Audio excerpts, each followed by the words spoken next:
Donc voilà un assemblage que j'ai montré au Metal Tour.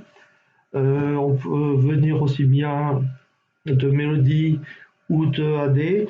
La seule chose, c'est qu'il faut re-rentrer les sigma puisque les sports ne le gèrent pas.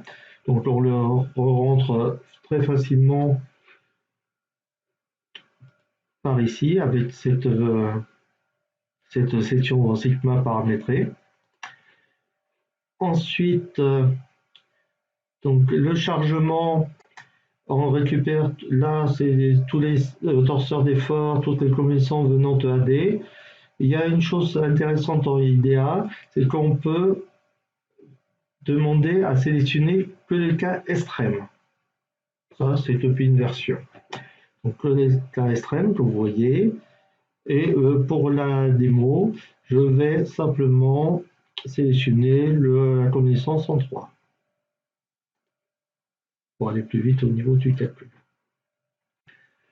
Donc, au niveau des opérations, j'ai construit cet assemblage avec d'abord un éclissage que vous voyez,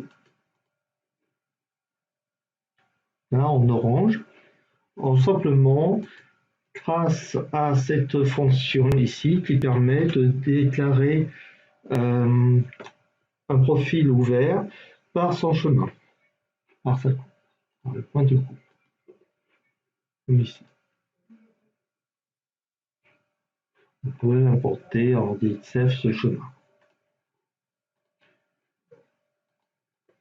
Ensuite, j'ai mis donc une chandelle sur laquelle l'éclissage est fixé. La chandelle est même boulonnée sur un arbre électrique. Quand on fait ça, il ne faut surtout pas oublier aussi les surfaces de contact. Là, j'ai déclaré les surfaces de contact entre les pannes et l'éclissage. Les surfaces de contact qui sont automatiquement inclus dans les boulons, mais ici, comme je n'ai pas de boulon pour attacher l'aile supérieure et les ailes inférieures des pannes, il faut que je mette une surface de contact qui travaille seulement en compression. Ensuite, je lance le calcul.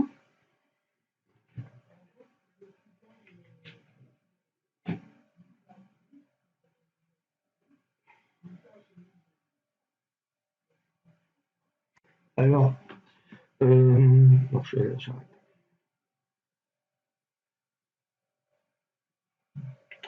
Voilà. Donc là, je peux vérifier les différents calculs. Vérifier, afficher les contraintes équivalentes.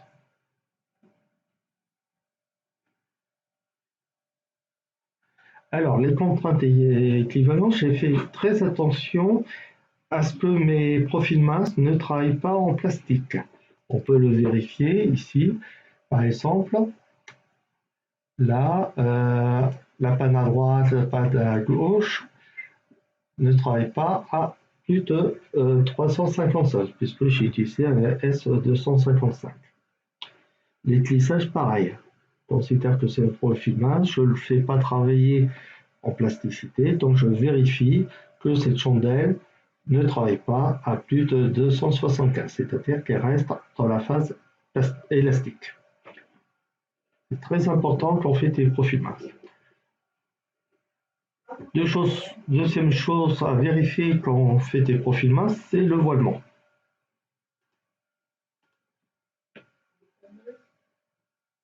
Là, les résultats ne sont pas symétriques parce que le cas de charge que j'ai sélectionné n'est pas symétrique.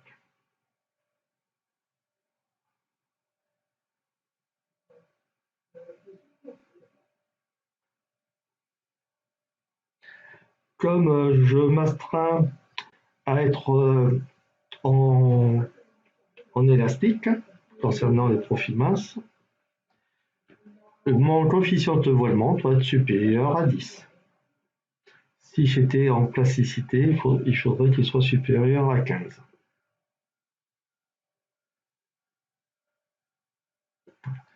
Donc là, je suis largement supérieur à 10. Je peux visualiser les formes de voilement.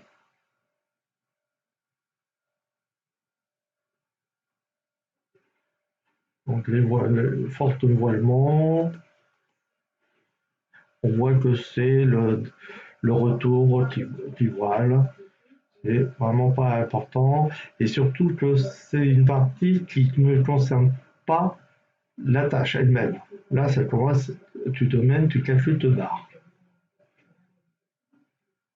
On peut vérifier les contraintes les contraintes au contact.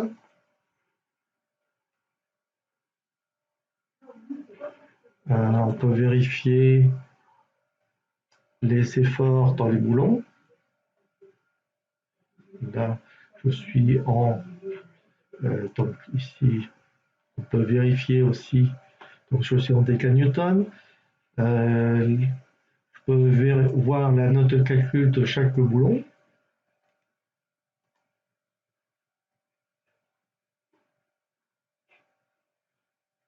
Les soudures, comme soudure, je n'ai que les soudures de la chandelle sur cette platine d'about.